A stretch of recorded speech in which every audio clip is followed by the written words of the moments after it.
Golden State Warriors star Stephen Curry will miss the start of the team's 6-game road trip after suffering a pelvic contusion with 3:24 remaining in the third quarter of Thursday night's game against the Toronto Raptors. Of course, the Warriors will go on to win this game, but an MRI on Friday revealed no structural damage for the chef. For more on the nature of this injury, check out this Stanford Medicine injury report.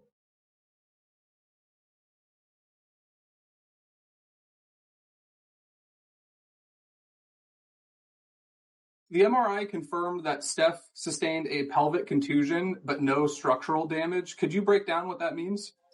Yes, that's really good news. He landed directly on his tailbone, and the worry was that he might have a more significant injury to his tailbone, such as a fracture or a dislocation of one of the joints within it.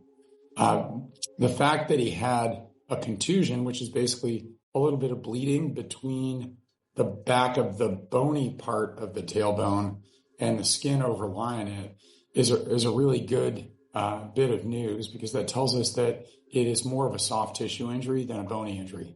And so a lot of fans noticed that Steph walked off on his own power, and after the game, Steve Kerr said that he wanted to come back into the game. Is that a good sign at all? Yeah, that's also a really good sign. I think the team did exactly the right thing, though, in getting an MRI scan to really be able to understand the significance of his injury. And so what would the healing process typically look like for an injury like this? Well, it's a little variable from one person to the next, but soft tissue injuries like this can take a week to 6 weeks to fully heal. And it just sort of depends on how he feels. And again, I have not seen the imaging studies directly, but how significant the contusion was. I think he's going to have a pretty good sense as to when he's able to get back in. And I think the training staff and the coaches at the Warriors will be able to have a pretty good idea of when it's safe to get him back in based on how he's feeling and how he's moving around the court. And if you were the one examining him, are there certain signs or anything that you would be looking for specifically that would encourage you that he is getting closer to that timeline where he would be cleared to play? Really, it would be an assessment of how he's moving around. Is he able to sprint? Is he able to cut? Is he able to run up and down the court without having significant pain? And if he's able to do those things at the level that he needs to be able to do them to play in the NBA, which is obviously an incredibly high level, then I think he'd be ready to go back in. And as the Warriors are getting ready to make a run into the playoffs here, once Steph is cleared to return, is this an injury that you'd have to worry about any kind of recurring injury there? Or is it something that would lead to a higher risk of a similar injury moving forward? No, I don't think so. Although clearly basketball players they're susceptible to direct falls on their back, on their tailbone. These things happen in games. And if it were to happen again, it might take longer to heal from a secondary episode if it was within, hard to say exactly, but 2 to 6 weeks of the original injury here that he's just had.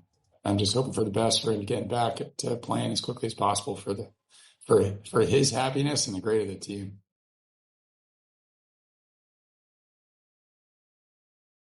All right, looking at the 2-week calendar here for the Golden State Warriors. Again, a 6-game road trip that spans 14 days starting tonight in Atlanta. Of course, and when Stephen Curry got injured in that game, the Warriors were down 5, 88-83. But they're on a roll right now. They've won 9 of their last 10 games. And, of course, when Jimmy Butler suits up, the Dubs are 16-2 overall.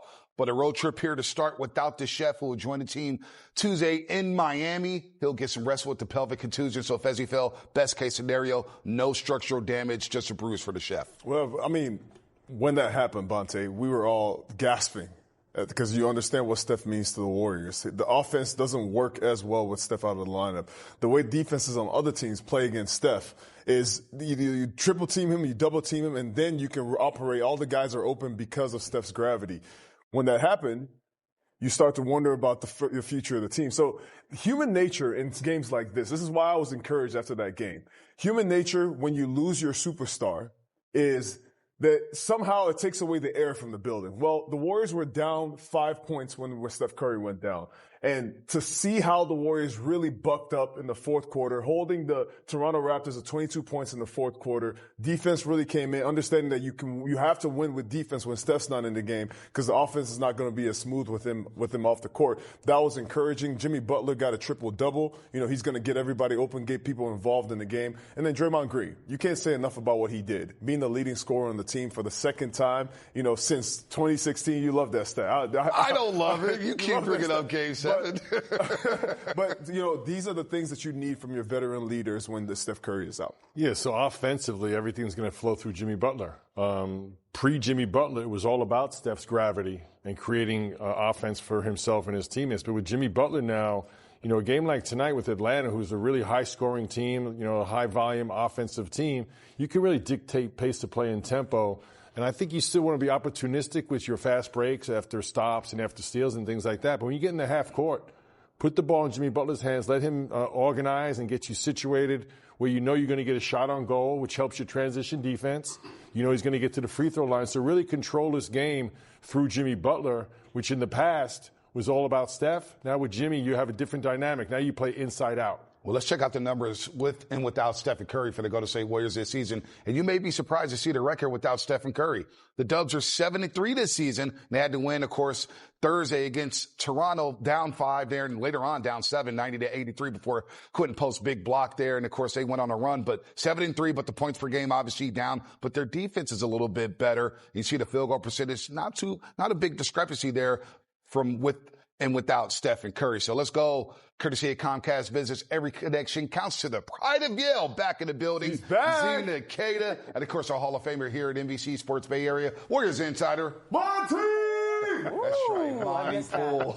So Z, obviously somebody's going to have to step up without the chef. It is 24 points per game. Who do you think needs to step up the most for the Warriors as they start this 6-game road trip? It's absolutely got to be the veterans. And I'm actually happy that you guys talked about the pre-All-Star or pre-Jimmy Butler era, because when you look at the numbers, you might make the mistake in thinking that with Stephen Curry not having Jimmy Butler, he's scoring way more points and having to carry way more of a burden.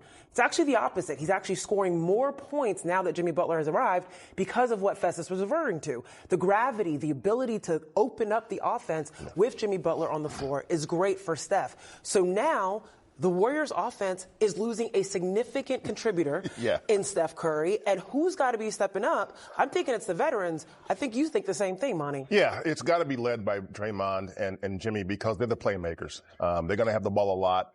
I wouldn't be surprised if both of those guys have some double-digit assist games coming up, because they need to do that, get the other guys going. And besides, the young guys, they're still learning how to play without Steph. Draymond's used to it. Jimmy can do it because he's a pro. And you watch the way they won the game against Toronto the other night. In the fourth quarter, they did it with a couple of things. They did it not by shooting, because they shot 25% in the fourth quarter. They couldn't make a shot. But they did it by making defensive plays at the right time. Big blocks, big steals. Jimmy and Draymond in the middle of it. Moses Moody got a big block. So that's going to be how they do it. Draymond, the way he put it after the game, was saying that when Steph goes out, our margin for error goes way down. Jimmy said we have to play more perfect basketball without Steph. That allows you to have a little bit more mistakes when you have Steph Curry out on the floor, because he can clean those things up. And also, Jimmy and Draymond know a little something about putting a backpack on, putting a team on their back to get them to the finals. So this is a great opportunity for those two to step up. Now, it should be interesting to see Draymond Green letting it fly. 14 three-point attempts the other night against Toronto, tying the career high for Draymond Green as he made 5 threes and, of course, led the team in scoring for the second time this season. But Speaking the postman, let it fly here. It's been baptizing by fire for Warriors rookie Quentin Post. Will he get burned by the Trae Young pick and roll? We'll break it down for you next